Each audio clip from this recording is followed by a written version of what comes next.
1942, the Pacific Ocean stretches endlessly beneath the morning sun, quiet, blue, and deceptively peaceful. But beneath those waves lies the stage for one of the most dramatic confrontations in human history.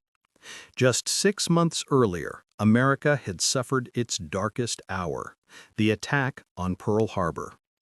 The Japanese Empire seemed unstoppable. Their navy ruled the Pacific. Their aircraft dominated the skies. And America, wounded, shocked, and rebuilding, was expected to fall. But destiny had other plans. After Pearl Harbor, Japan's admirals believed they had broken American spirit. In truth, they had only awakened it. While Japan expanded across Asia and the Pacific, the United States rebuilt with furious determination. Shipyards worked around the clock, factories turned steel and oil into weapons, and a new kind of intelligence war began, one fought not with guns, but with brains. Deep inside a small building at Pearl Harbor, American cryptanalysts, men with pencils, radios, and patience, were breaking Japan's most secret codes. These codebreakers uncovered something extraordinary. The Japanese were planning a massive assault on a small atoll called Midway Island, just over 1,000 miles from Hawaii. The goal? To lure the remaining American aircraft carriers into a trap and destroy them once and for all. But thanks to those quiet geniuses in Hawaii, Admiral Chester W. Nimitz, commander of the U.S. Pacific Fleet, already knew what was coming. And this time, the United States would be waiting. By late May 1942, the stage was set. The Japanese fleet, led by the brilliant but cautious Admiral Isoroku Yamamoto, was massive. 4 of Japan's most powerful aircraft carriers, Agaki, Kaga, Soryu, and Hiryu, steamed toward Midway with battleships, cruisers, destroyers, and over 200 aircraft. Their confidence was absolute. They had crushed the U.S. at Pearl Harbor, swept across the Philippines, and defeated the British in the Indian Ocean. How could America possibly stand in their way? But out in the Pacific, hidden among the waves, 3 American carriers, USS Enterprise, USS Hornet, and the battered but brave USS Yorktown, were moving silently into position. Nimitz had gambled everything. He would ambush the ambushers. At dawn on June 4, 1942, the sky above Midway filled with the thunder of engines.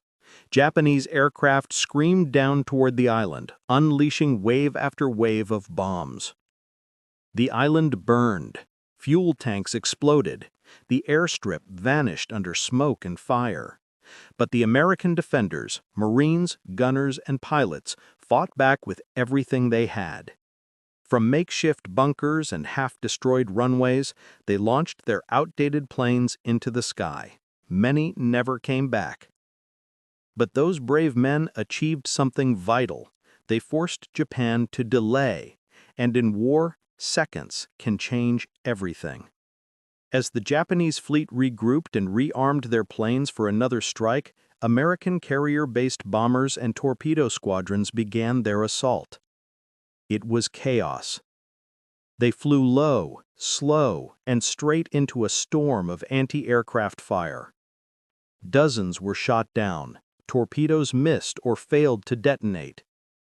Out of 41 torpedo planes, only a handful returned.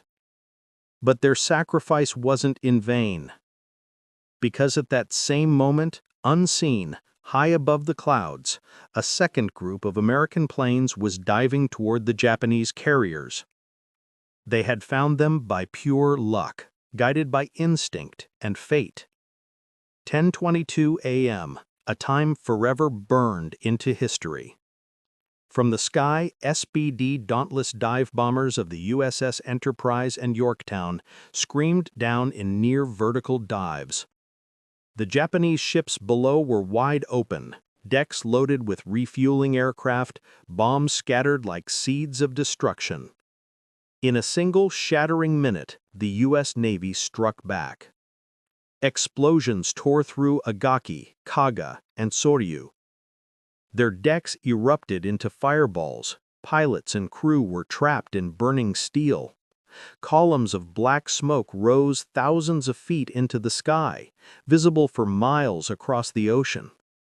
Within 5 minutes, the pride of the Imperial Japanese Navy was crippled beyond recovery. One survivor later wrote in his diary, "The sea was covered with fire. The carriers were burning like volcanoes. I knew then Japan had lost the war." But one Japanese carrier still lived, Hiryu. Her commander, Tamon Yamaguchi, refused to surrender.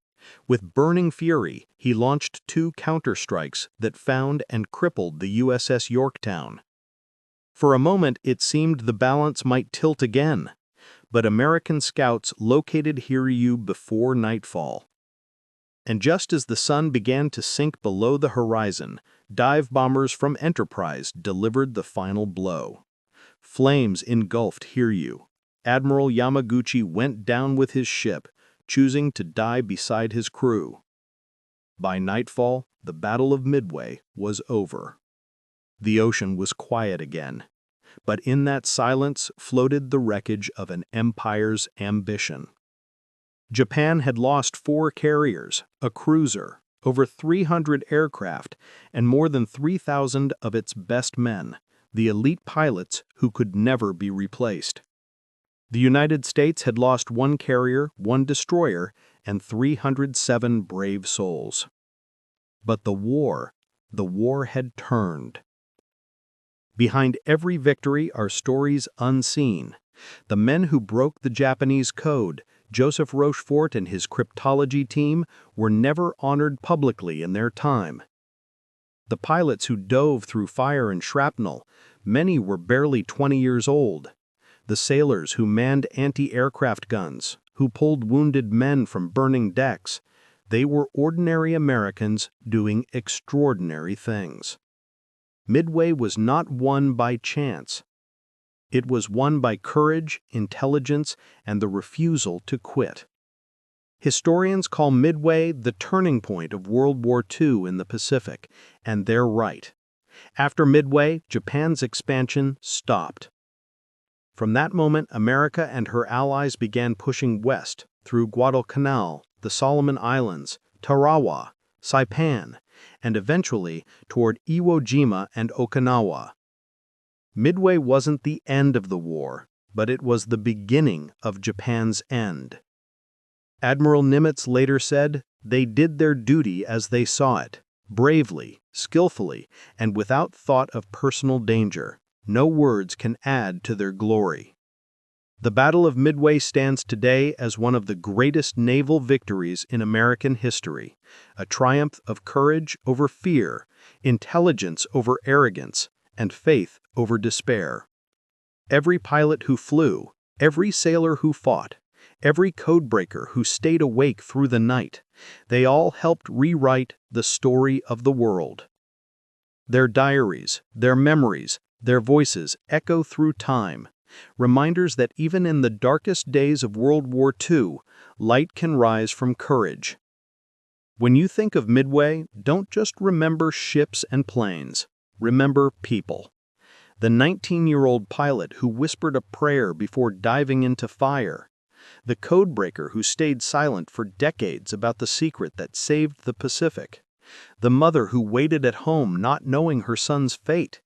These are the human stories, the real World War II diaries, the unspoken World War II tales from both sides of the war, from the diary of a German soldier to the letters of an American commander.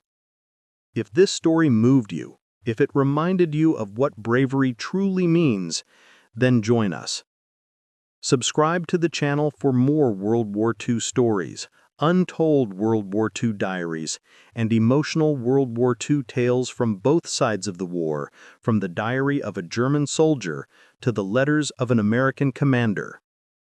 Like, share, and leave a comment to honor the heroes of Midway and all who fought for freedom. Because in the vast Pacific, amidst the fire and chaos,